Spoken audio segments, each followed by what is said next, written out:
Hola, mi nombre es Juan Fernando Arizmendi y en este video vamos a solucionar un taller sobre varias problemáticas y varios conceptos para entender mejor el tema de costos. La contabilidad financiera, como ya sabemos, tiene unos marcos normativos. Esta sirve para usuarios internos y externos de la compañía y se enfoca más en los inversionistas, en cómo en los estudios que hacen los inversionistas para saber cuánto dinero invertir, si tomar decisiones de inversión en nuestra empresa. La contabilidad de gestión estudia un poco más en profundidad toda la información que recoge sobre las ventas, los costos, todas estas variables que afectan la empresa. Entonces, la contabilidad de gestión coge esta información, la estudia, la analiza y ve de qué manera se puede hacer un control pertinente para mejorar la empresa. Esta información va más dirigida a los usuarios internos de la compañía, a las cabezas donde se encuentran la alta gerencia, a estas personas que toman las decisiones para que la compañía avance cada vez más. Ahora vamos a definir en qué forma se genera valor al grupo de interés conformado por los inversionistas y ahí vemos un ejemplo. Listo.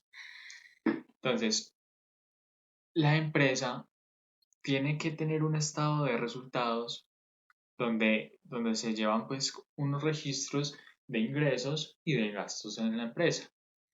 Al final, como ya habíamos visto antes, en este estado de resultados se tienen que restar los costos de capital de inversión, que es lo que el inversionista aporta a la empresa. O sea que él espera tener una redituabilidad, espera tener unas ganancias para que así su capital haya sido bien invertido. Entonces, este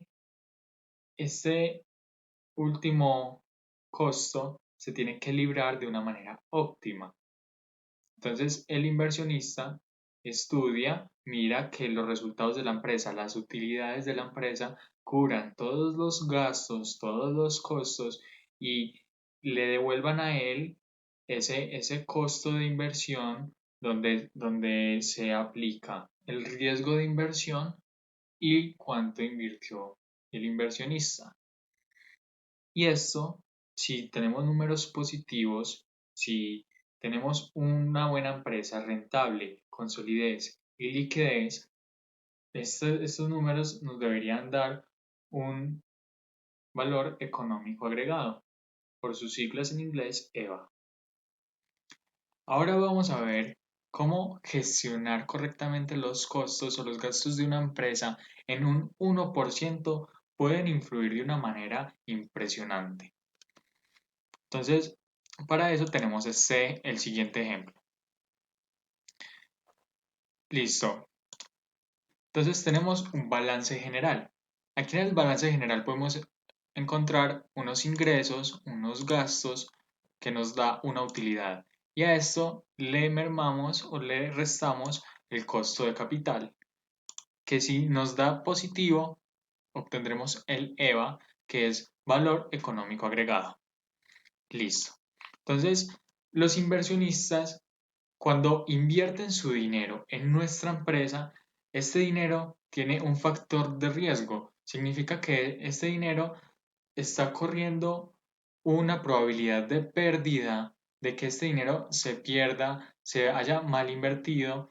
Entonces, por esta razón, los inversionistas obtienen unos porcentajes extra a la hora de obtener la redituabilidad de la empresa, a la hora de que cuando se deduzcan todos los gastos después de el ciclo, después de el periodo contable, ellos obtengan una mayor rentabilidad y así cubran ese riesgo de que su capital pueda perderse. Entonces vamos a poner un ejemplo y vamos a poner que los ingresos fueron de 3.000, de 3.000 millones de pesos.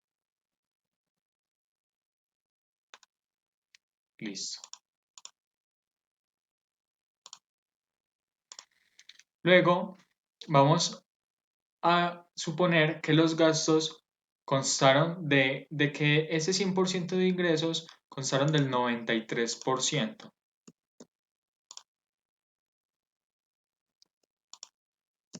que nos da un total de 2.790 millones de pesos.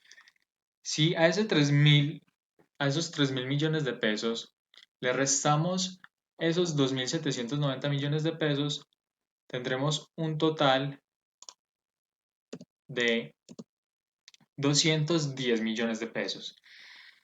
Ahora, suponemos que el inversionista invirtió en nuestra empresa un total de 400 millones de pesos. Esto de por acá. 400 millones de pesos. Este tiene un factor de riesgo del 27%, que en total da 108 millones de pesos. Si a estos 210 millones de pesos de la utilidad le restamos los 108 millones de pesos, nos da un total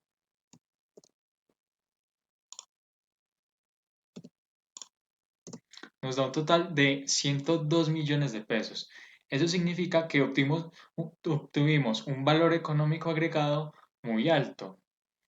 Este valor económico agregado después puede ser reinvertido en la empresa, ya que se repartieron o se dividieron todas las ganancias. Ahora, ¿cómo, cómo obtenemos más beneficios? Si hacemos una buena gestión de los gastos y de los costos de la empresa. Vamos a suponer que estos gastos que antes eran de 93% ahora son de 92%, lo que nos da una utilidad del 8%, pero el costo de capital sigue siendo el mismo porque la empresa, a pesar de ser más rentable, igual sigue siendo un gran riesgo de inversión. Entonces, tenemos los mismos 3.000 millones de pesos y a esos 3.000 millones de pesos le sacamos el 92%, que son los gastos. Eso nos da 2.760 millones de pesos, que eso restado nos da un total de 240 millones de pesos. Si a eso le restamos el costo de capital, vamos a obtener un total de 132 millones de pesos. Tenemos 30 millones de pesos más de utilidad, más de EVA, de valor económico agregado. Esto es la importancia de saber gestionar correctamente los costos en una empresa. Ahora vamos a ver cuáles son los estados financieros y de qué informa cada uno. Tenemos cuatro principales estados financieros: el estado de flujos de efectivo, el estado de cambios en el patrimonio, el estado de resultados y el estado de situación financiera o balance general.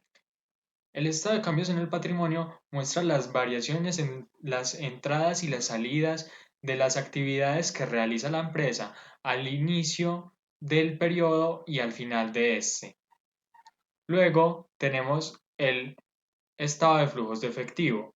El estado de flujos de efectivo muestra las fuentes, la regularidad y qué hacemos con este dinero en efectivo y cómo operamos con él. Es muy importante este estado financiero porque si es bien llevado, nos muestra a la final que vamos a tener una liquidez si hay una buena gestión de la empresa. El estado de situación financiera presenta los derechos y las obligaciones de la empresa, así como su capital y sus reservas.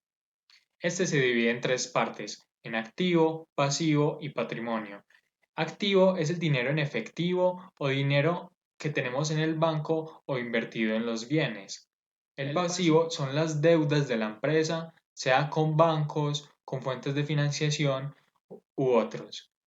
Y el patrimonio es de donde financiamos nuestra empresa, sea con inversionistas con capital propio. También nos muestra al final del estado de resultados la utilidad que ha generado nuestra empresa. Y por último, el estado de resultados.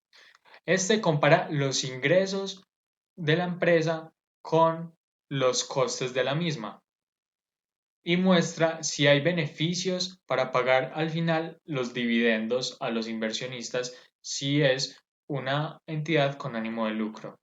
Esta se compone de dos partes, los ingresos y los gastos. Los ingresos son las entradas de recursos a la empresa y los gastos son las salidas de recursos que disminuyen el activo y que a su vez aumentan el pasivo. Aquí podemos observar un ejemplo de cómo se compone un estado de situación financiera que es activo igual a pasivo más patrimonio. Esta es la ecuación contable. Y el balance general que está compuesto por los ingresos y los gastos de la siguiente manera: ingresos operacionales menos gastos operacionales, que nos da una utilidad operacional. A esto le sumamos los ingresos no operacionales menos los gastos no operacionales y esto nos da la utilidad antes de impuesto. Luego le restamos el impuesto de renta y por último obtendremos la utilidad neta, que allí es donde veremos qué tan rentable fue la empresa en este ciclo. Listo, ahora en la contabilidad financiera un activo debe cumplir tres condiciones. Estas condiciones son que sea controlable, que tenga una medición confiable y que tenga potencial para generar ingresos para la empresa. ¿Qué significa que sea controlable? Que nosotros dispongamos del activo, que esté en nuestro poder, que ya que lo compramos o ya que invertimos en él, que el hecho de que llegue a nosotros, que esté en nuestra empresa, en nuestro poder, hace que sea controlable, que sea de medición confiable. Esto quiere decir que podamos cuantificar la cantidad del valor de este activo de una manera objetiva y que tenga potencial para generar valor o ingresos en nuestra empresa es el tercer factor que debe cumplir un activo. Ahora, si los activos de capital intelectual, como por ejemplo el capital humano, no los reconoce la contabilidad financiera como activos, entonces ¿qué contabilidad los debe reconocer para poderlos gestionar de mejor manera y apoyar la toma de decisiones? La contabilidad que debe reconocer este tipo de activos es la contabilidad de gestión, donde se estudian todos los factores que pueden brindarle mayor oportunidad para mejorar a la empresa, como por ejemplo en este caso el capital humano. De esta manera se gestiona el capital humano desde la contabilidad de gestión o de administración para que éste dé mejores frutos, para que éste rinda más en la empresa y que aporte mucho más y se potencialice. Ahora vamos a explicar el concepto de depreciación, vida útil y valor residual o valor de salvamento. Para ello tenemos esta fórmula. Primero, ¿qué es el valor del activo? El valor del activo es lo que nos costó, cuánto nos valió conseguir ese activo. ¿Qué es la vida útil? La vida útil es el tiempo en el que el bien va a generar valor. Hay tres tipos de vida útil. La vida útil técnica, que se refiere, por ejemplo, a la maquinaria, cuánto tiempo va a funcionar esa máquina, cuánto tiempo va a producir.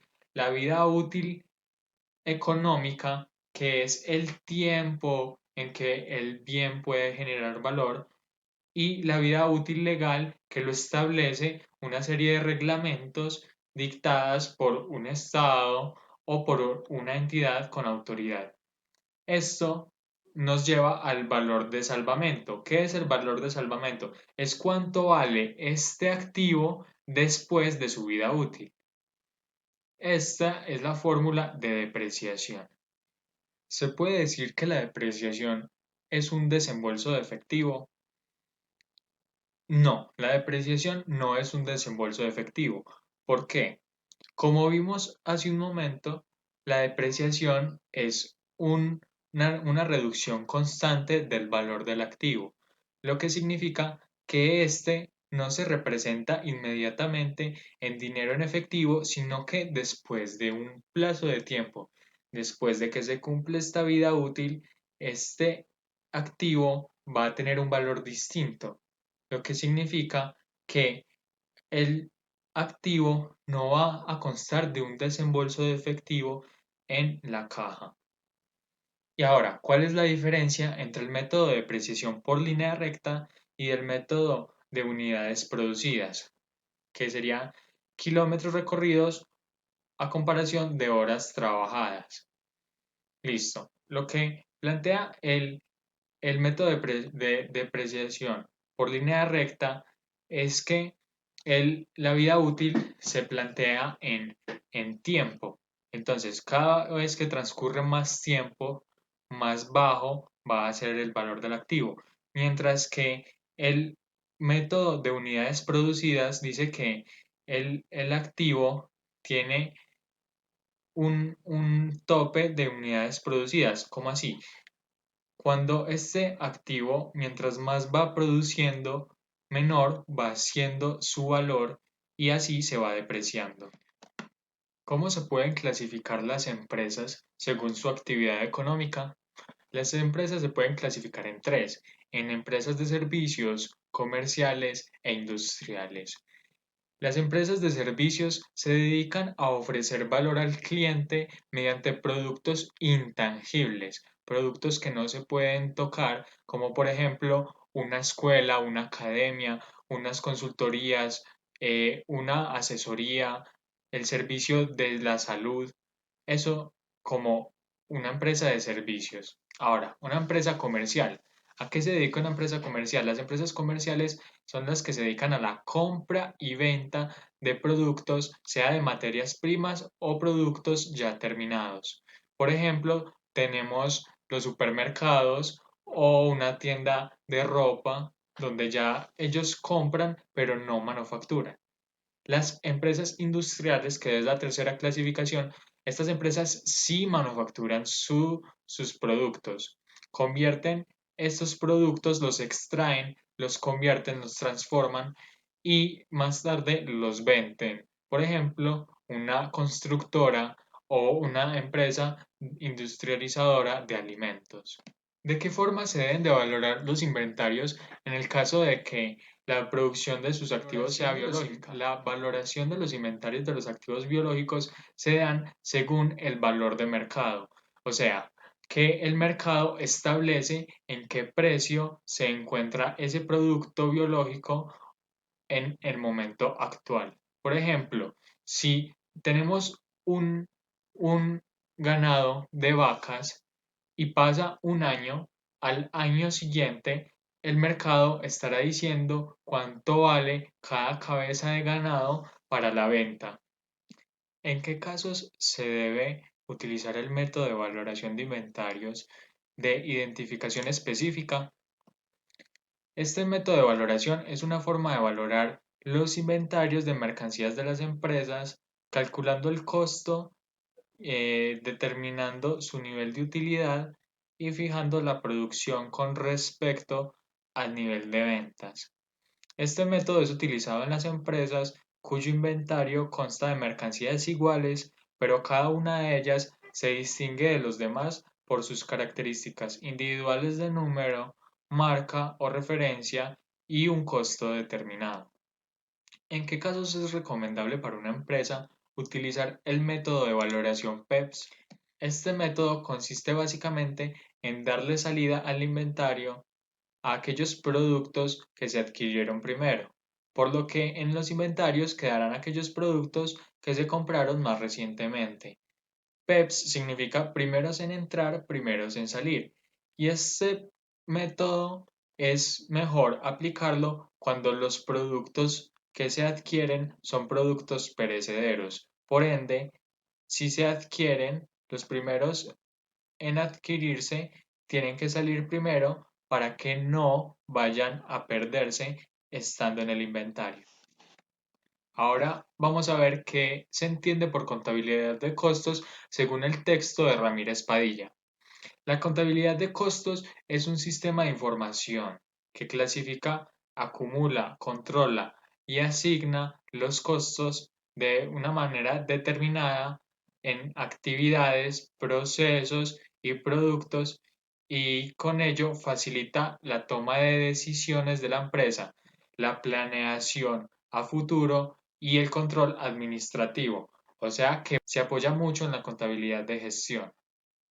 La contabilidad de costos ofrece información para tomar decisiones, genera informes para medir las utilidades, evalúa los inventarios, ayuda a la administración en el proceso del mejoramiento continuo, del control administrativo y de la toma de decisiones y planteamiento de estrategias para el crecimiento de la empresa.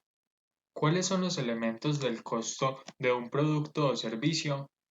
Son tres los que podemos encontrar. Están los costos indirectos de fabricación, la mano de obra directa e indirecta y la materia prima directa e indirecta. Entonces, la materia prima directa es todos aquellos elementos que se utilizan para la transformación al producto final. En la materia prima directa tienen que ir elementos que puedan ser medibles y cuantificables. En cambio, en la materia prima indirecta son todos aquellos sujetos a la transformación, pero que no se pueden medir, que no se pueden cuantificar plenamente en los productos terminados. Por ejemplo, si tenemos la elaboración de unas camisas, la materia prima directa sería la tela de la camisa, que es bastante fácil de medir, pero la materia prima indirecta tendríamos el hilo, que es algo que no se puede medir, que no se puede cuantificar de una manera fácil. Ahora tenemos los costos de mano de obra directa y costos de mano de obra indirecta. Entonces, los costos de mano de obra directa describe a los trabajadores, a los empleados que están directamente involucrados en la fabricación, en la producción del bien o del servicio. Por ejemplo, tenemos a los empleados que ensamblan en un producto o los que confeccionan la camisa y la mano de obra indirecta tenemos a las personas, a los empleados que no hacen directamente referencia a la producción, a la creación de este producto o servicio. Por ejemplo, tenemos el salario del gerente de mercadeo, que no está directamente involucrado en la producción del producto. Por último, tenemos los costos indirectos de fabricación. Estos costos indirectos son aquellos que no se incluyen directamente en el proceso de fabricación, es decir, que no se identifican con el producto. Estos costos indirectos de fabricación provienen de la mano de obra indirecta y de la materia prima indirecta. ¿Qué es el outsourcing?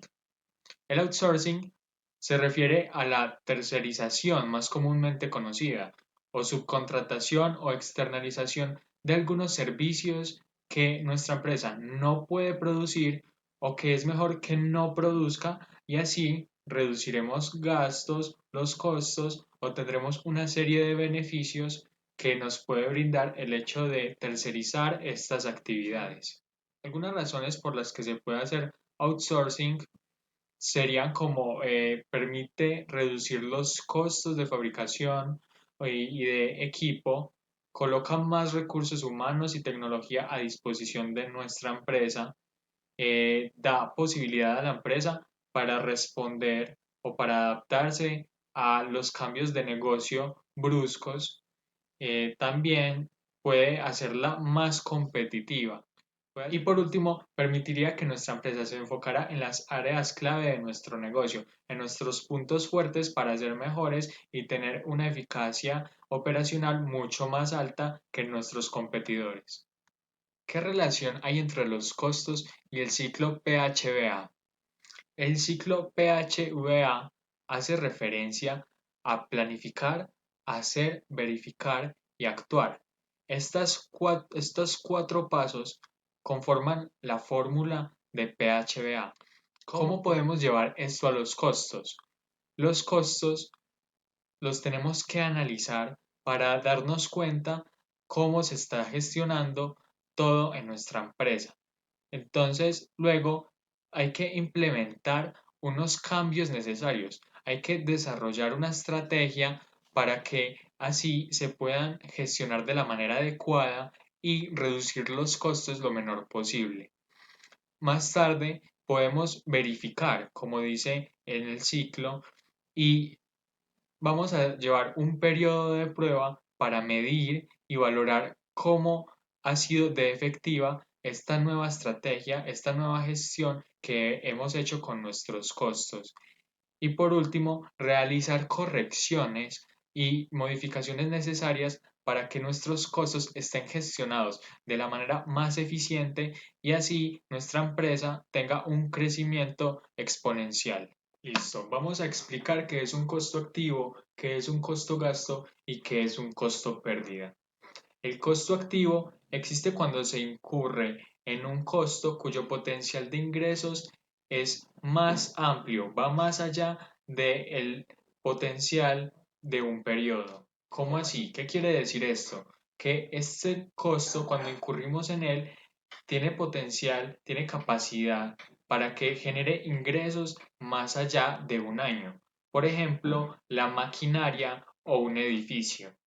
Un costo-gasto es la porción de un activo o el desembolso de efectivo que ha contribuido al esfuerzo productivo de un periodo, que comparado con los ingresos que éste generó, da la utilidad realizada. Por ejemplo, tenemos los sueldos correspondientes a los administradores. Por último, ¿qué es un costo pérdida? Un costo pérdida es la suma de las erogaciones que se efectuaron, pero que no generaron los ingresos esperados, por lo que no existe un ingreso con el cual se pueda comparar el sacrificio realizado. Un ejemplo de esto es si se incendia un equipo de reparto que no estaba asegurado.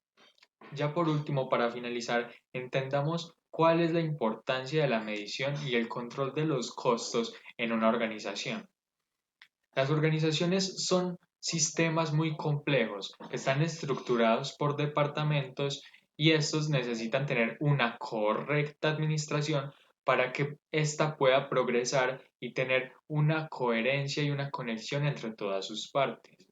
Una de las partes o departamentos más importantes dentro de una organización es el departamento de la contabilidad, porque aquí se revelan y se llevan todos los movimientos diarios que una organización realiza, todas las ventas, todos los ingresos, todos los egresos, se llevan también el libro de socios, quiénes son nuestros socios, nuestros inversionistas. También podemos observar cuál ha sido el progreso de nuestra organización a lo largo de varios periodos. Y una de las cosas más importantes es que nos permite observar qué tan rentable está siendo nuestra organización, que nos importa tanto a nosotros como dueños y como gerentes, como a los inversionistas que tienen una parte y esperan tener una redituabilidad. Entonces, ¿cuál es la importancia de los costos para las organizaciones? Los costos son una parte fundamental en la contabilidad. Una gestión correcta de los costos puede implicar un incremento exponencial en las utilidades que puede generar la empresa y por ende puede obtener mayores reinversiones y dejar a los inversionistas con su capital de riesgo asegurado y una buena rentabilidad con una empresa sólida, con liquidez y estable. Para finalizar, voy a mostrar los resultados de dos puntos muy completos del taller para la comprensión de cómo se lleva el estado de inventarios y otros estados más que lo complementan. Este es el punto 20. La solución del punto 20, que es esta, que nos pide Cardex, estado de costo de ventas y estado de resultados integral, todo coincide, todos los valores coinciden. Y para finalizar, el punto número 21 que nos pide estado de costos de ventas y estado de resultados integral. El estado de costos de ventas, que es este, y el estado de resultados, que es este, donde todos los valores coinciden, y así damos por terminado este video de costos.